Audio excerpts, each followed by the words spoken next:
ago, a universe ended and all fell into darkness. In that darkness, there were two beings, tree and serpent. They spoke for many eons until one day, serpent became bored. Something would be more interesting than nothing, she said. So serpent decided that she would create a universe. Without letting Tree know, serpent slowly shed her skin and left her branch. First, she laid world eggs. Eggs so big that one could spend their entire life on them. Then she laid God eggs.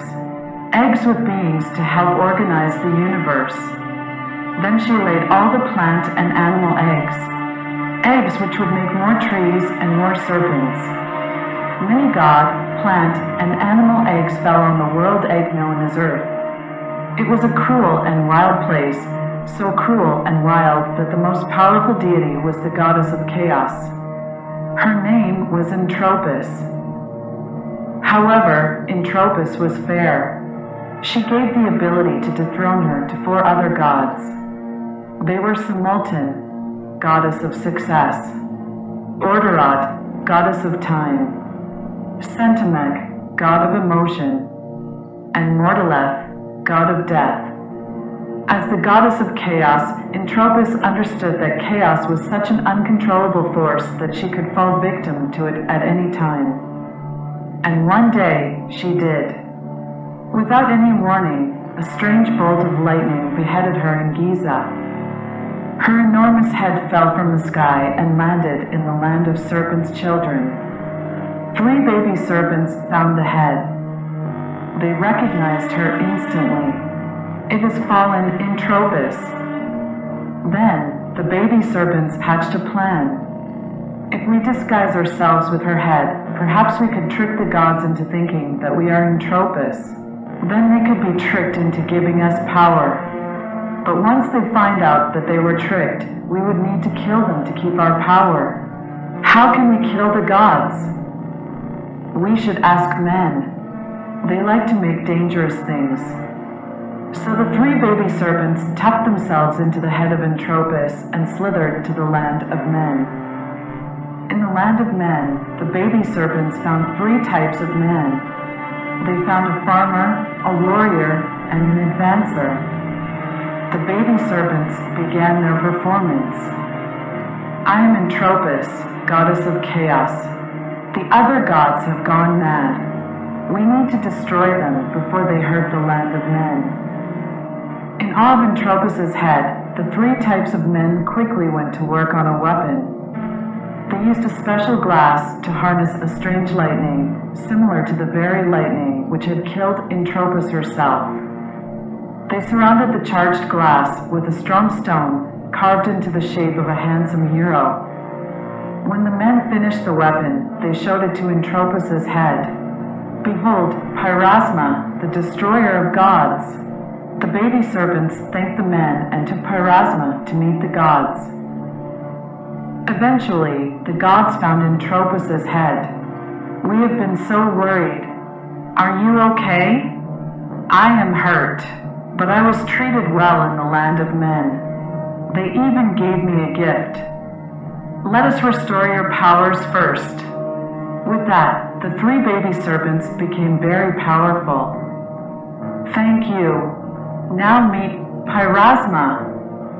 And at the speed of light, Pyrasma burned the gods to death. The 3 powerful baby serpents thanked Pyrasma and gave the gift of life to all statues in the land of men. After terrorizing their enemies in the animal kingdom for eons, the 3 baby serpents decided that it would be best to grow themselves more, since they wanted to look older.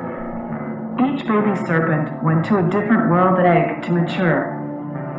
But one world egg was too hot and the baby died. Another world egg was too cold and that baby froze. The only baby that survived continues to grow inside Earth herself, where heat and cold are in perfect harmony.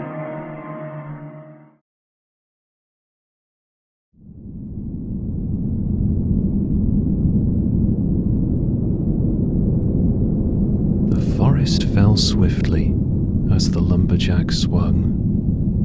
except for the special tree, which could not be stung. She missed her friends and the hymns they sung, so she started a tune that broke the man's lung.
Aprile. Gli schizzi di Papino della Libertà sono stupendi. Lei assomiglia alla mamma se fosse una regina. Ho chiesto a Papino se potesse fare una statua che mi somigliasse. Ha detto sì. 10 aprile. Oggi Papino è andato al suo studio. Gli ho chiesto se avesse già iniziato a lavorare alla mia statua ed ha continuato a sorridermi. Io credo di sì. Papino è molto gentile. 13 aprile. Non abbiamo avuto notizie di papà per un po' di giorni. È già successo in passato, dato che è solito lavorare al suo studio per tanto tempo, ma la mamma oggi era molto preoccupata. È andata nel suo studio dopo avermi messo a letto. 15 aprile. Mamma è tornata a casa stanotte. È andata dritta verso la sua stanza. 16 aprile. Oggi è venuto l'ispettore. Ci ha chiesto di Papino e poi è andato nella stanza della mamma. Un paio di momenti dopo sono arrivati più uomini. Mamma stava piangendo. Continuano a gridare: lei ha i suoi occhi, Lei ha i suoi occhi. Ero spaventata. Sono scappata via dalla casa. 18 aprile. Ricordo Papino dire alla mamma come la statua sarebbe stata messa in una nave chiamata Monarch.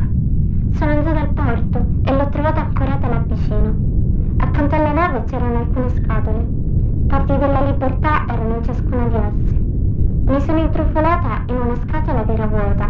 Spero che venga mandata dove sta Papino. Sento il suo spirito vicino alla libertà. 21 aprile. Sono molto affamata. Le scatole sono legate con una corda, quindi non posso uscire da sola. C'è un forte rumore nella stanza, come dell'argilla trascinata per il pavimento. Posso sentire le corde che vengono tagliate e qualcosa di grosso uscire da una scatola. È Papino? Ci sono molti altri suoni, come legno che si rompe. Dato che le corde sono rotte, sono uscita in fretta dalla scatola ed ho trovato del pane e della frutta nella stanza accanto. Mi sono sbagliata. Non è Papino, ma ha i suoi occhi. 24 aprile. Ho paura di entrare di nuovo nella scatola. Ieri ha fatto suoni più rumorosi. Mentre cercavo per del cibo, credo che un uomo mi abbia vista. La scatola è l'unico posto per nascondersi. Le corde continuano ad essere rotte da quella cosa con gli occhi di Papino. Ho paura che quella cosa o quell'uomo possano aprire la mia scatola. Non scriverò più molto, perché ho paura di fare rumore. Scriverò nuovamente quando arriverò sulla terraferma. 29 aprile. La cosa con gli occhi di papà oggi mi ha presa. Mi ha tenuta mentre correva attraverso la giungla. La sua spada ha tagliato centinaia di alberi. Non ho potuto vedere molto in un buio, ma ho potuto vedere gli occhi di papà fissarmi da quelle palpebre metalliche. Siamo scesi giù per un buco e in una grotta profonda. Dopo avermi messo a terra, ha acceso un fuoco colpendo le sue braccia contro delle pietre. Ormai è da ore che affila la sua spada con le rocce, ma non ho mai guardato la lama. Oggi, sin da quando ho iniziato a scrivere, la cosa con gli occhi di Papino ha fissato me.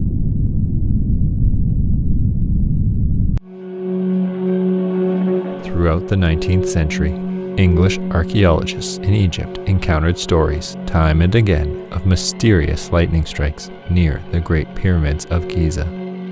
It was reported that the lightning would strike only in the presence of certain rare constellations. However, no one outside of the Bedouin tribes knew of which constellations. The secrecy protected the value of Giza glass, a mineral created by the strange lightning striking the desert sand. The glass also served as a form of black market currency for several tribes. For decades, the Bedouins' knowledge eluded British archaeologists. For as long as the constellations remained unknown, the Giza glass that formed was retrieved by the Bedouins long before anyone else arrived. However, in the late 1870s, British Egyptologist Flinders Petrie discovered the constellation which preceded the electrical phenomenon. In 1880, he arranged an expedition to collect samples of Giza glass for the British Museum. Petrie accurately predicted the appearance of Giza glass, and with the help of British troops, secured the location of the glass for themselves. The glass, which formed in long multi-layered sheets, was fractured in order to be more easily transported. While collecting fragments, Petrie slipped and landed on an upright plane of Giza glass. The force of the fall, combined with the sharpness of the material, decapitated Petrie immediately.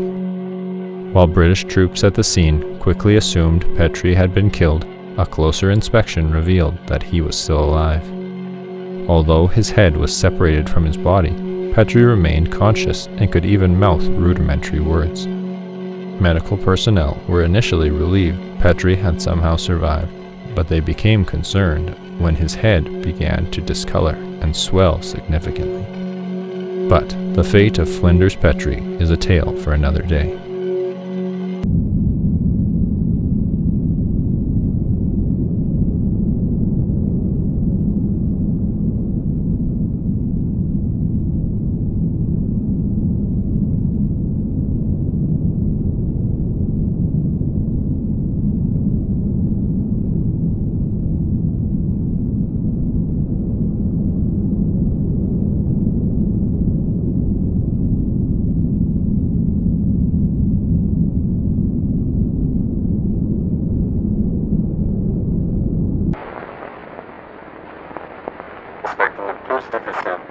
attraction était le piédestal.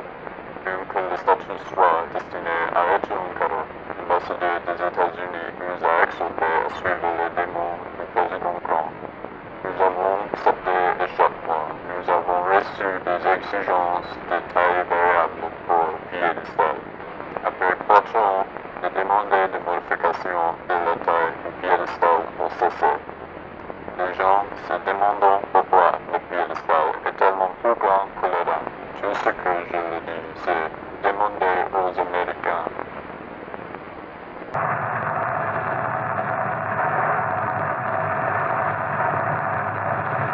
À la Providence, je me confie. Moi, j'aurais pu partager vos travaux avec le monde, mais je ne suis plus le parti seul sur les égaux. La partie la plus difficile, la plus pénible, celle qui m'a fait perdre le sommeil, trouver mes cheveux au sein de forêt, c'est la construction chez les femmes. Bien que la politique soit l'origine principale de ce type d'exploitation, l'ambassadeur des États-Unis nous a cependant incité à respecter les directives du président Trump. Nous avons poussé à la porte. Et chaque mois, nous consultons chez aussi nos paris sur la protection structurelle et la hauteur de toutes les femmes. Après 4 ans, nos voitures pour modifier la taille de l'édifice se sont. Les gens de la régulièrement pour les tailles disproportionnées par rapport à la pratique. Tout ce que je pourrais leur retour sera demander aux Américains. Et moi, je sais qu'il n'est pas estimatif si grand, mais dévoiler la vérité au monde n'est pas possible. Et je n'en ai tout simplement pas la force. Parce que la vérité est que les chiffres n'ont pas de force. Juste pour courir. Trump m'a dit depuis longtemps où il était étonné, il a répété du nom.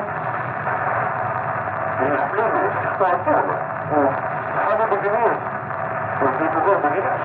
C'était le nom que les aéroports donnaient à Jean de Chicago. C'était pas une coïncidence. La famille est fondateur, la famille de l'exploration.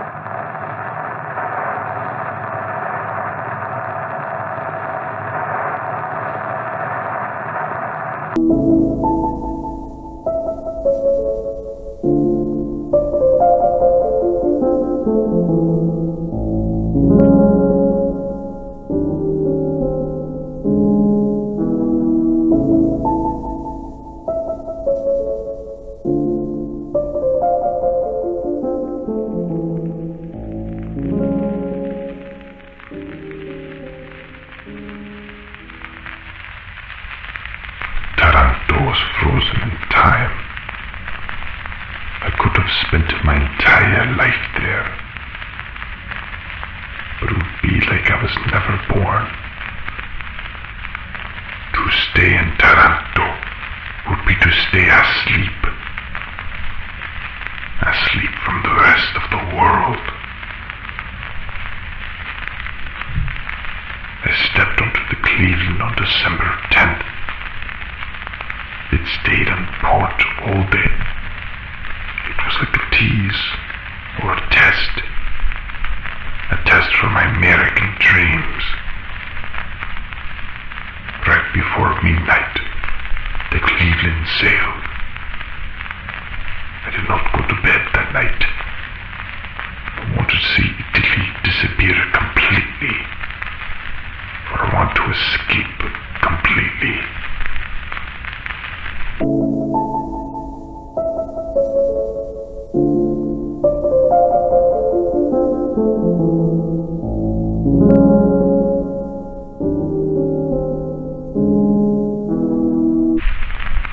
The Cleveland arrived in New York 2 days before Christmas.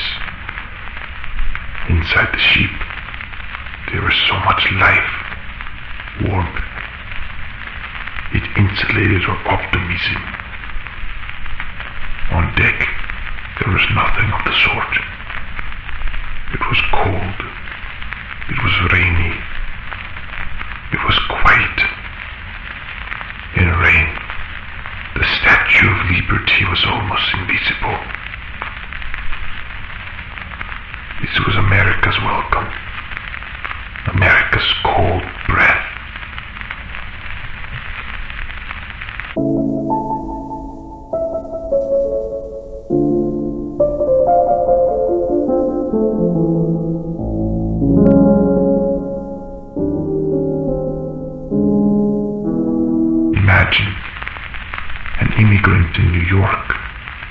No friends, no family, no English.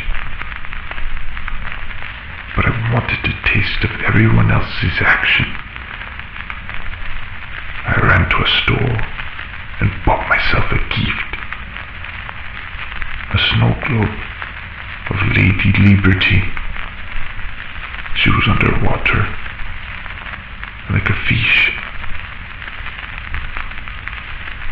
The Statue of Liberty should not be visited on Christmas.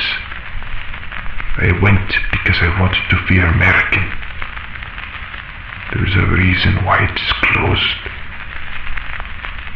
On Christmas Day, they let liberty breathe.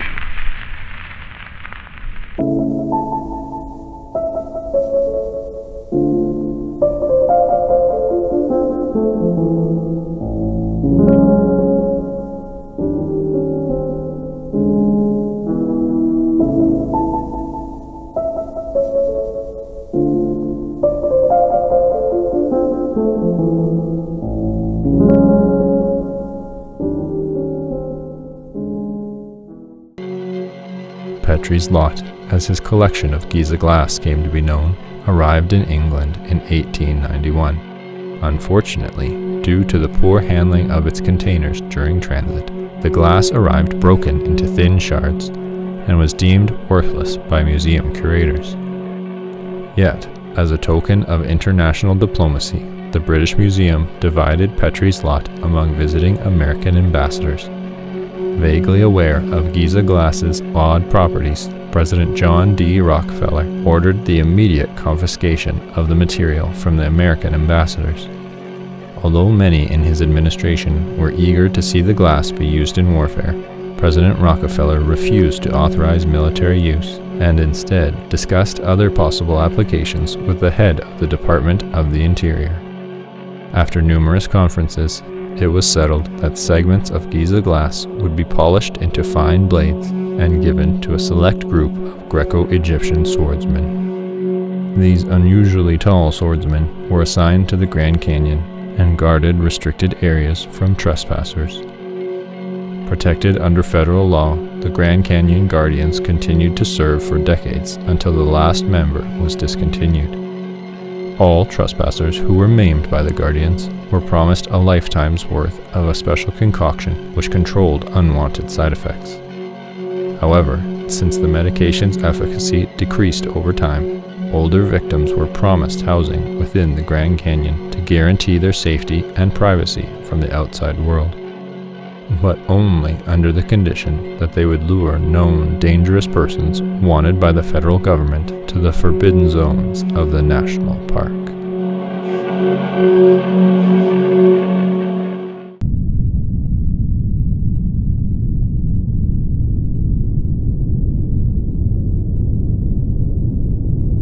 Aprile. 6 casse sono state caricate all'alba. Sono pesanti. Ciascuna di esse contiene una parte di una grossa scultura. 29 aprile. Siamo a Terra di Gibraltar all'alba. La nave ci ha messo ore per approdare nel porto. C'erano molti buchi neri postiglio. Ciascuno di essi ha permesso d'enormi quantità d'acqua di entrare. Senza il catrame saremmo affondati in 3 giorni. Abbiamo aperto le casse per gli ufficiali della dogana. Le casse erano vuote.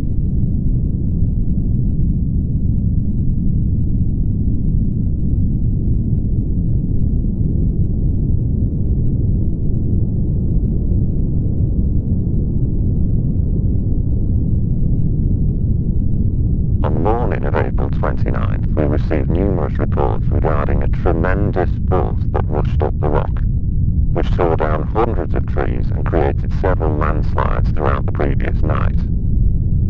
One civilian likened the phenomena to the work of a gigantic crazed fella. Due to the sheer number of reports and the high level of concern in the surrounding community, I deployed myself along with 13 officers to the rock in search of an explanation. We discovered that there was indeed a newly forged trail through the dense foliage stretching almost the entire height of the rock. The trail was astonishingly linear, with no bends in the path. The cuts to the trees themselves were precise. The downed trees continued to be warm to the touch, presumably due to the extreme speed of this force. A few fires present along the trail were extinguished by fellow officers as we traversed the rock. The path ended at a large crevice in the ground, which looked to be an entrance to a large underground cavern. After requesting additional men and equipment, Officer Hadley descended into the crevice. It was not long until Hadley exclaimed in fright and urged us all to enter. Within the following hour, the majority of us were in the cavern, which appeared to be an undiscovered offshoot of St. Michael's Cave. In the middle of the location stood a plaster model of a tall Greco-Roman statue of a woman. Surrounding this sculpture were the splayed remains of an individual, flattened like a set of clothes. A hollowed-out torso was stretched a quarter of the way up the statue, the sight of which compelled a few of the officers to exit the cavern. The human remains were collected and sent to the morgue, while the sculpture was cleaned and lifted out. The statue's blade, held in its right hand, matched the cuts present on the downed trees. Despite the fantastical implications of this detail, the Gibraltar police force officially concludes that the work of the crazed fella was nothing more than the result of heavy winds.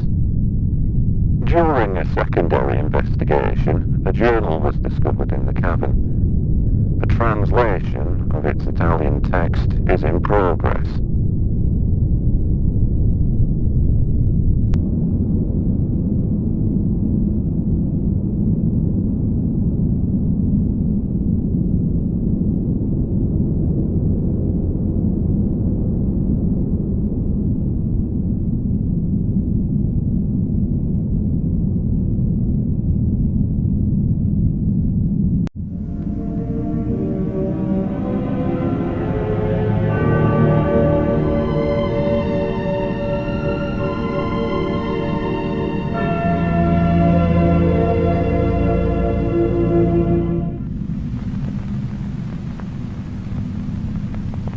During the first winter of the center's construction, the workers set up a Christmas tree just outside the entrance.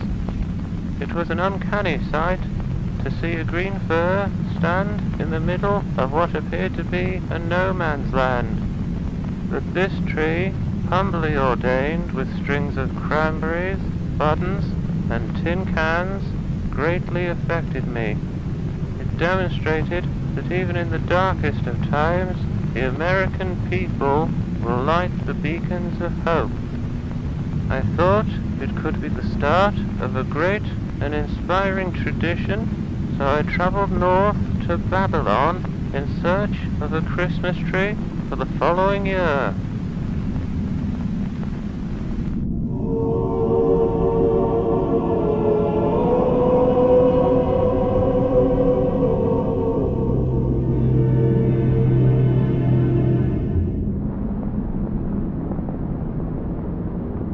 For 12 days and 12 nights, Mr. Rockefeller looked for the best tree in the forest.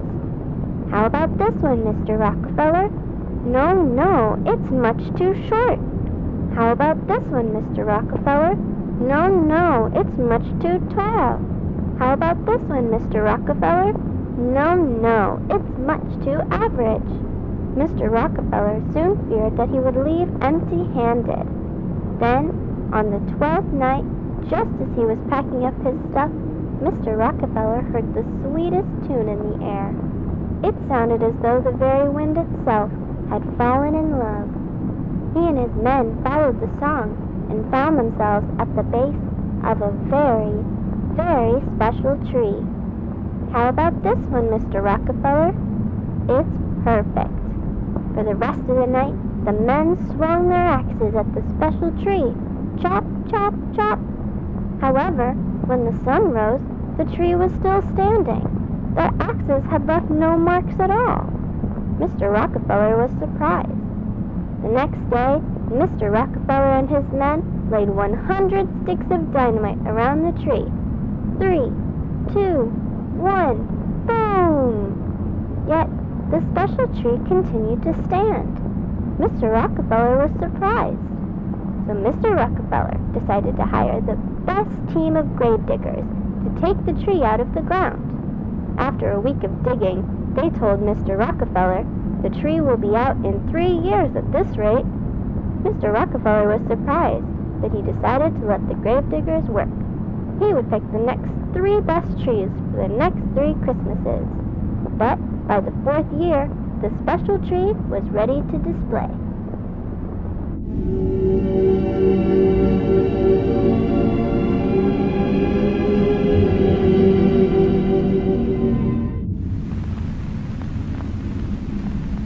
For the last 2 years, I have seldom mentioned the tragedy that occurred at the center. Many have taken offense at my silence, claiming it to be the result of a desensitization to workplace accidents. Indeed, I have seen enough accidents for 3 lifetimes, but nothing could have prepared me for what happened at the center. For some time now, my friends have blamed the center's original construction workers for the tragedy, since it was their very own Christmas tree that had started the whole tradition. But the truth is that their tree brought joy and wonder to the public. It was my tree, and my tree alone, that brought about the unprecedented loss.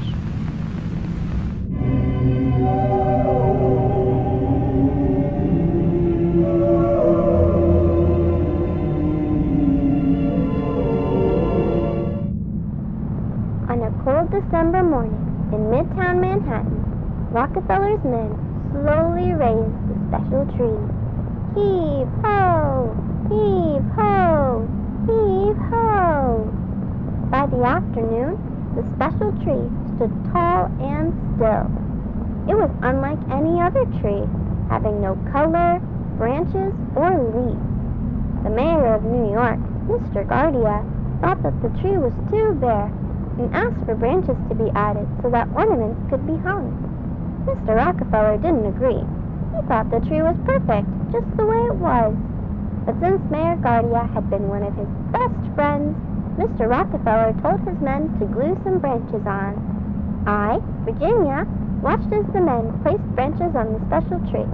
I had saved my money for over 9 months to purchase a little star ornament because I wanted to be the very first person to decorate the Rockefeller Christmas tree. It laid in my pocket while I watched, because I planned to hang my ornament as soon as the tree was standing. After the final branch had been added and all the men left, I quickly ran up to the tree. But to my astonishment, the lowest branch of the tree was over twice my height. I jumped as high as I could, but still, the lowest branch was out of my reach. I was very disappointed. I wanted to be the very first person to decorate the tree, but now I had no chance. Unless I called my friends. At once, I began counting my friends on my fingers. There was Helen, Charles, Elizabeth, Alice, Joseph, Elsie, Orville, Edith, Olive, and Philip. 10 friends that I could ask for help. Then I realized that 10 friends standing on each other's shoulders could put me at the very top of the Christmas tree. My star could be the first and the tallest. Without a second to spare, I ran from door to door asking for help. Knock, knock, knock. Helen, are you there? Knock, knock, knock. Charles, are you there? Knock, knock, knock. Elizabeth, are you there? Eventually, I gathered all 10 of my friends at the bottom of the Rockefeller Christmas tree. I told them my plan, to have them all stand on each other and form a ladder for me to climb to the top. My friends understood my excitement, and they quickly started to climb onto each other's shoulders. Ow! Helen had stepped on Charles' fingers. Ow! Charles had stepped on Elizabeth's fingers. Ow! Elizabeth had stepped on Alice's fingers. After many groans and tumbles, my friends formed a sturdy ladder, and I began to climb. My joy grew with every passing face, Before I knew it, I was at the very top, looking down at the tree. My ladder of friends swayed back and forth, and occasionally felt like it was about to collapse. But I tuned out the movement and focused on the tree. Closer, friends, closer. Then I secured the metal star at the top of the tree. It was perfect. Hooray! Victory! I'm the first! Just then, there was a strange sound. The tree began to shake. Its glued branches fell off all at once, and the entire tree slowly bent backwards. Soon, the very top of it touched the ground, forming a perfect arc. It was like a very strange rainbow. My heart sank as I saw my star gently slide to the ground from the tree's top. Bolts of lightning then shot out from inside the arc of the tree, producing thunderous booms. The lightning scared my friends and me. We all tumbled to the ground and ran in all directions, but the lightning caught up to us. I was blinded by a great white light. I remember when my eyes adjusted, I was in a field of special trees, and I saw... In a flash, I returned to the street where my friends and I had been struck by the lightning. We were all on the ground, being attended to by other people. I had scratched my legs badly, and I could see that my friends were also hurt. I looked up at the Rockefeller buildings, and I thought that they looked a little different. The whole street looked a little different, and the special tree was nowhere in sight.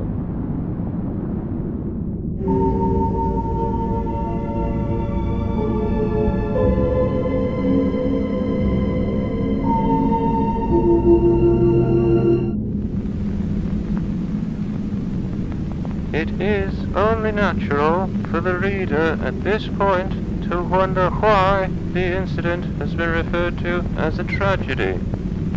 There had been no loss of life, and, aside from a few temporary scorch marks on the center, no damage to the surrounding property.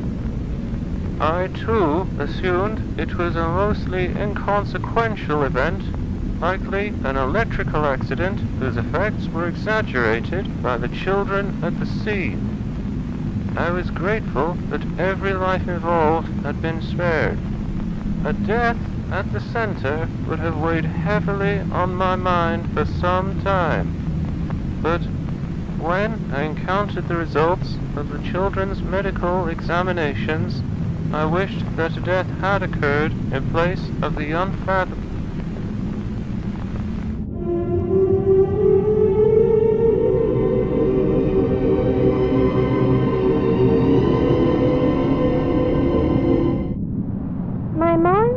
Visited me at the hospital, but they looked completely different. Ma looked worried.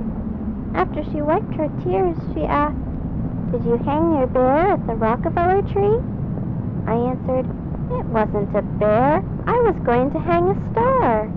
To which they asked, "What do you mean?" Pa asked, "Where did you get these clothes?"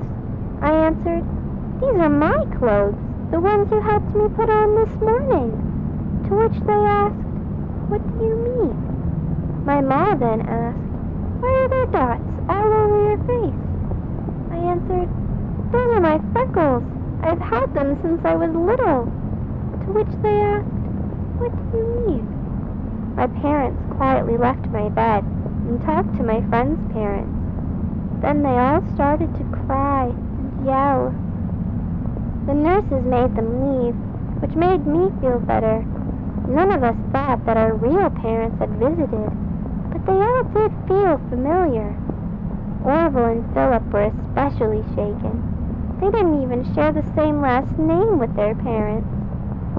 The nurses tried to convince us that those who had visited us were our parents, and that we would come around to properly greet them after we healed. But it was hard to believe. Whenever I looked out the window, I saw that Manhattan looked different from memory. Mr. Rockefeller himself was kind enough to visit us in the hospital. He asked us whether we were okay, and then after some time, He and the nurses began to ask us some very easy questions about American history. With every reply, they would chuckle and shake their heads, until I told Mr. Rockefeller who I thought he was. He chuckled at first, and then became silent, as if the simple fact had deeply affected him. He had asked all my friends a few more questions about himself, and with each answer, he seemed a little more scared. Mr. Rockefeller quietly stood with the nurses for a while before he wished us a Merry Christmas and left. That evening, the nurses took x-rays of us to make sure we hadn't broken our ribs. Usually, those taking the x-rays are more than happy to show their patients what the pictures looked like. But when I asked to see them, the nurses ignored me.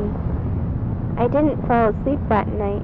I kept my ear close to the wall to hear what the nurses were saying next door. I heard one sentence over and over. Everything's backwards. I wonder what they meant by that. I never told my friends because I didn't want to scare them. But I spent the rest of the night with my hand to my chest, wondering if my heart was ever on the right side.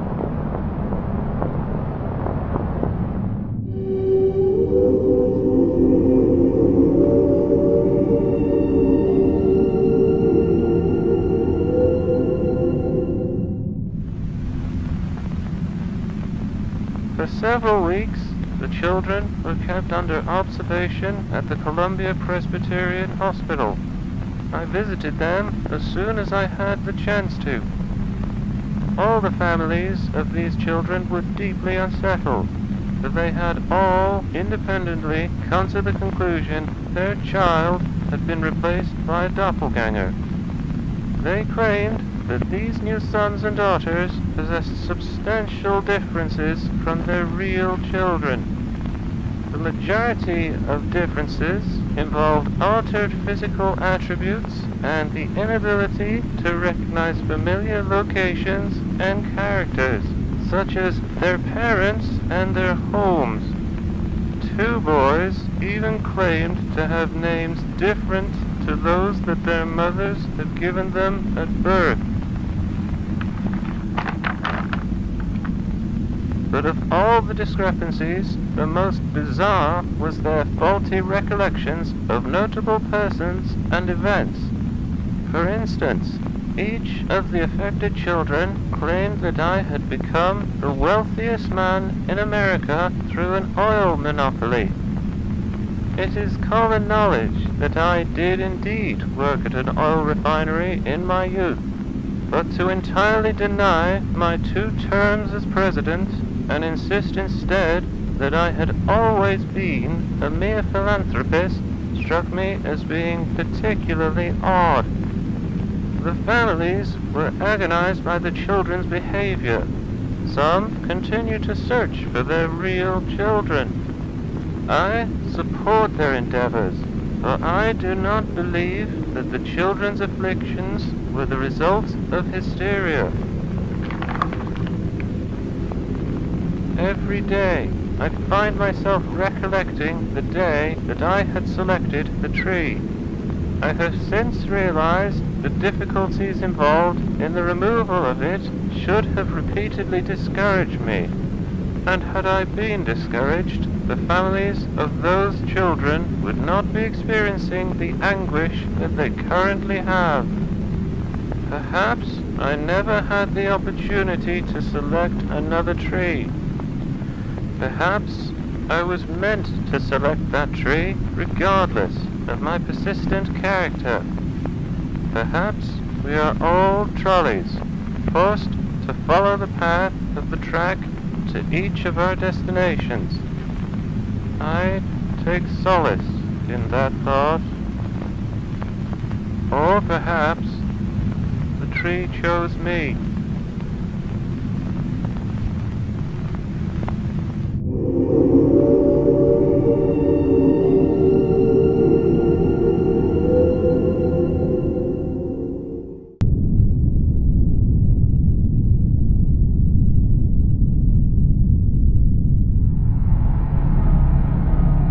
arrives the tight-knit wooden ship. The plaster body is absent. Instead, a tall, wounded woman sleeping in its vessel, donning a helmet wrapped in a robe, clutching a sword and a damaged shield. Overheard a conversation with the captain, a violent conflict with freedom at the port in Gibraltar. They tell me inside her is the plaster, and I walk away, silently believing freedom craved liberation so terribly she tried to take it for herself. But off the ship, she was dragged away. Freedom locked up. Freedom in chains. They tell me I have to take it out of her. So hook, rope, peel, and pull. When it was done, freedom stood motionless. Freedom stood still. I see the final bronze woman, and I feel as if, maybe even hope, she is only dormant now, and will awaken again.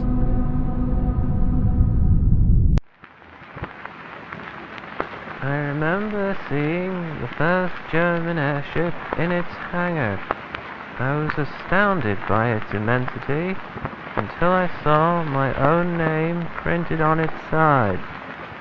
At that moment, an entirely new feeling unveiled within me.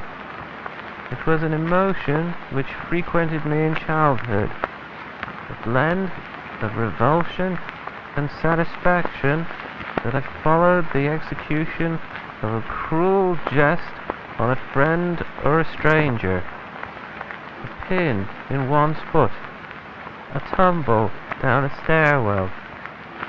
What would others think?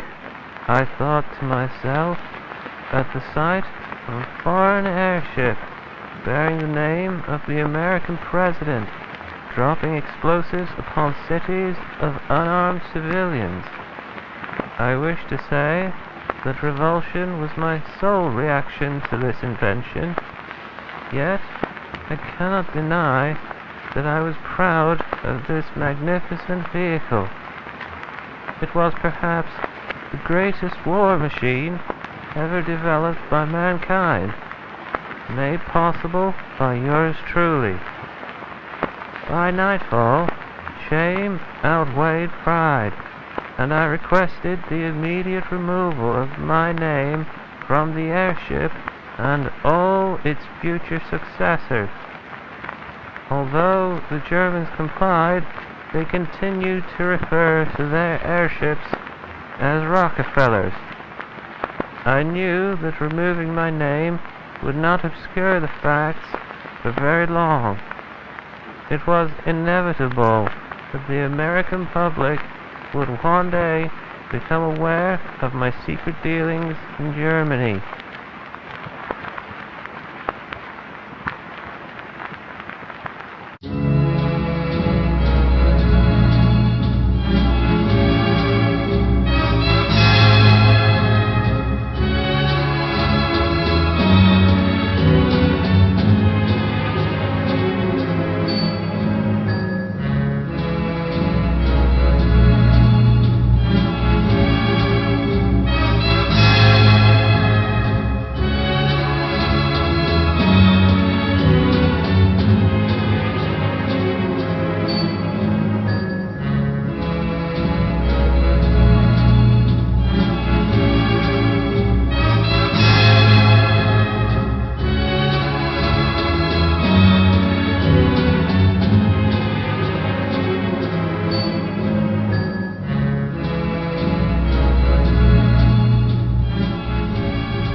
It had always been my intention to reinvigorate the American economy.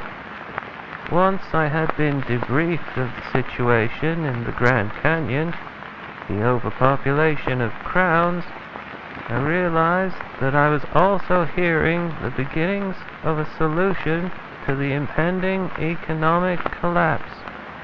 That solution being slavery. I can imagine your reluctance to read on, and I entirely understand. Rest assured, I believe that all citizens should be unconditionally promised the very freedoms that our country established at its founding: life, liberty, and the pursuit of happiness. However, crowns are not men or women, nor are they animals.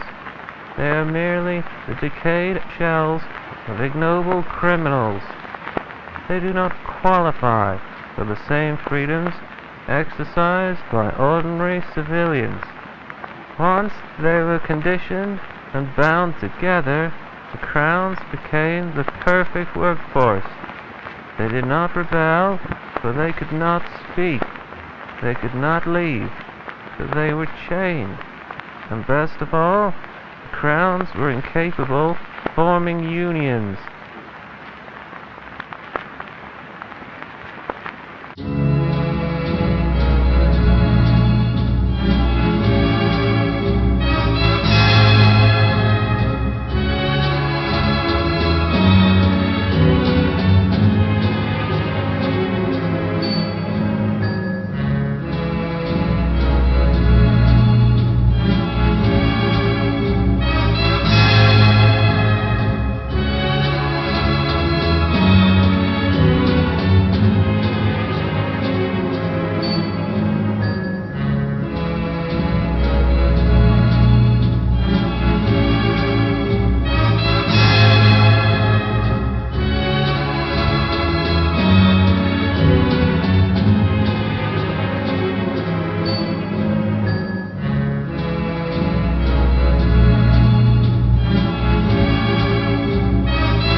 Germany was the first nation to inquire about the crowns and their potential applications in warfare.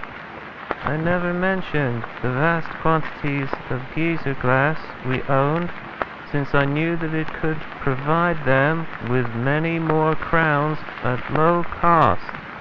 Instead, after signing several agreements and receiving a tremendous German sum, I provided them with over 100 crowns, along with my best advisors and the brightest engineers. Our time with the Germans gave rise to the greatest military vehicles in history, the Rockefellers. Germany's growing demand for men and crowns to construct more Rockefellers revitalized the American economy. Very few nations offered to hire as many of our men and women, and none would have paid as graciously as Germans did. It was, by all accounts, the greatest and most sustainable partnership of recent times. I could not have foreseen the destruction those airships would eventually inflict to the very nation that provided them.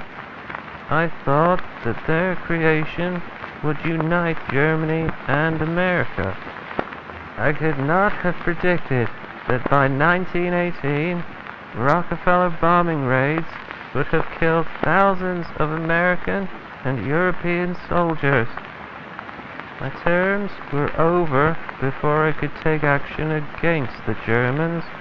It was the administration after my own which was tasked with the seemingly impossible mission of destroying the Rockefellers while preserving the reputation of the former president.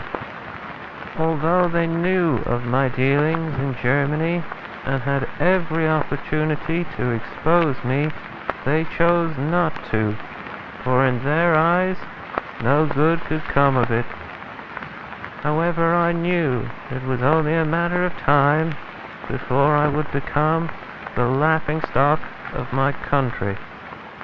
As the war drew to a close, I often found myself in a daze, envisioning my assassination on the streets of New York, or, more likely, on the steps of my very own center. However, it would be years before my visions would acquire any plausibility. President Hughes did a fine job of eliminating every Rockefeller while concealing my involvement.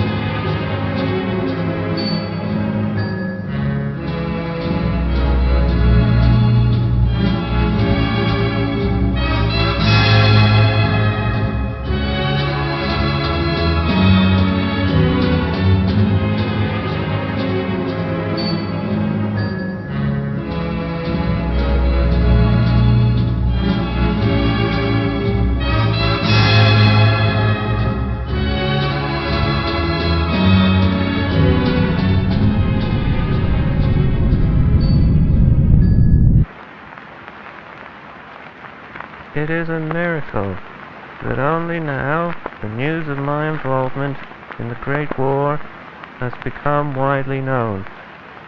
Thankfully, information on the crowns has continued to stay hidden from the public spotlight. I would much rather have the public believe that Germans were the only persons inside when the airships were shot down and crashed in flames.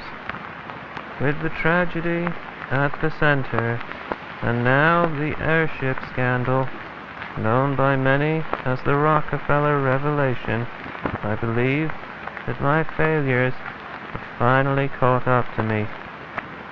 There are men outside the center who had once been my supporters.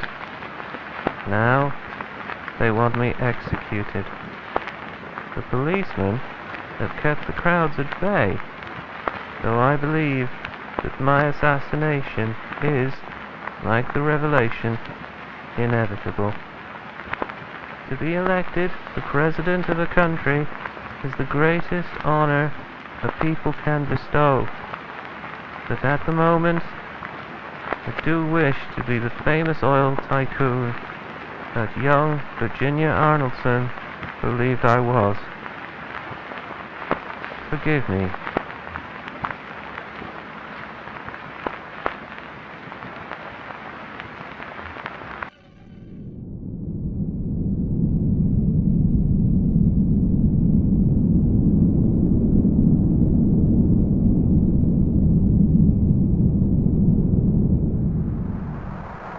Thomas odiava l'America.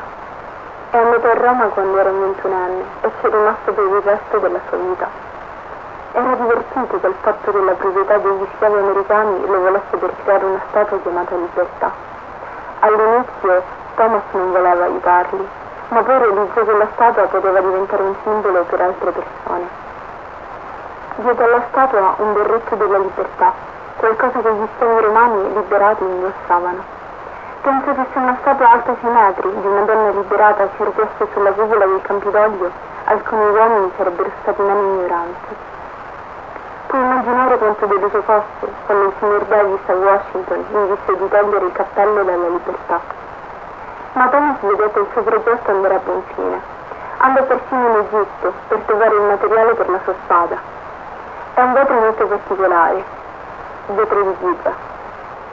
Una volta, mentre stava affinando il vetro nella sua officina, si tagliò accidentalmente la punta di un dito.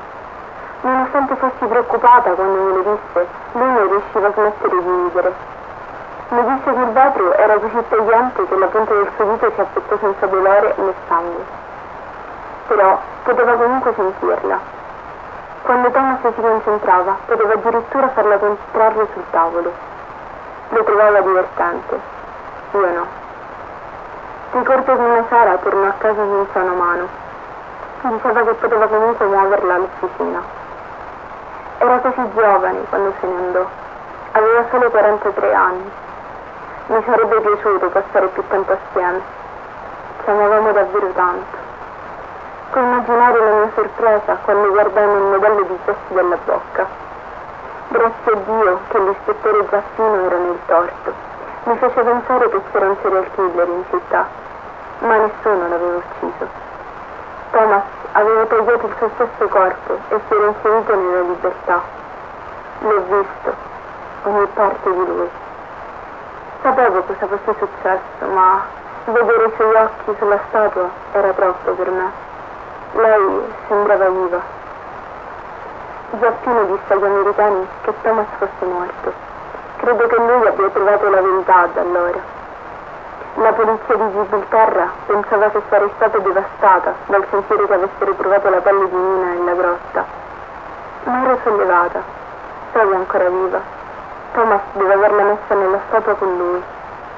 Dentro la libertà, Thomas e Nina stanno proteggendo l'America. Insieme.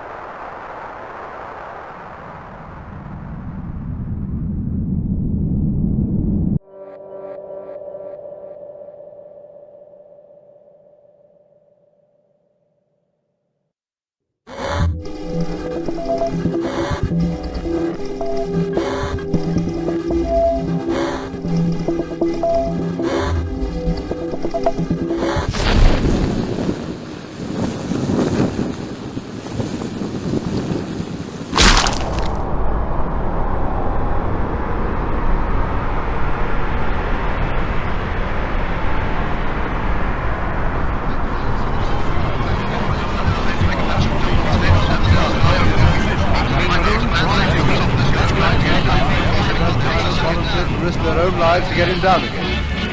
It's a silly story, but what a lovely place to put Mussolini and Hitler after the war. They could stay up there forever, telling each other whose fault it was.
of the true wonders of the West, and all America for that matter, is Devil's Tower National Monument.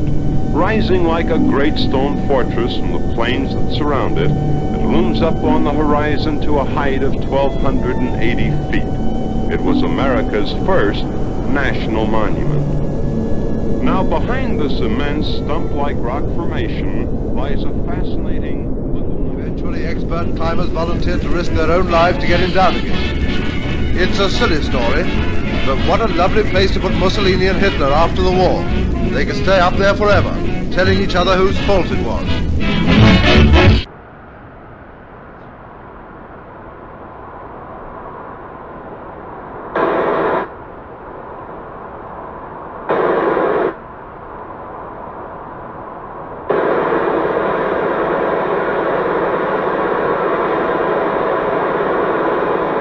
I haven't forgotten you, men.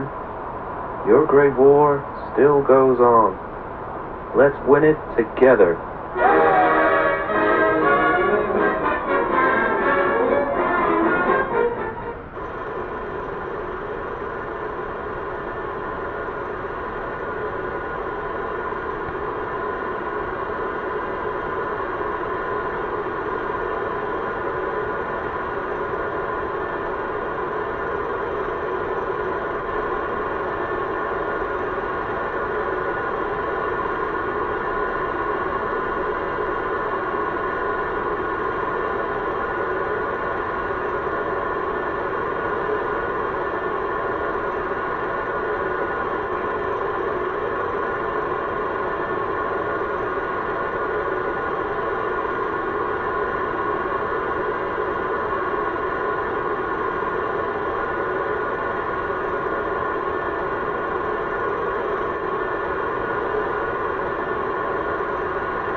Don't worry, Mom.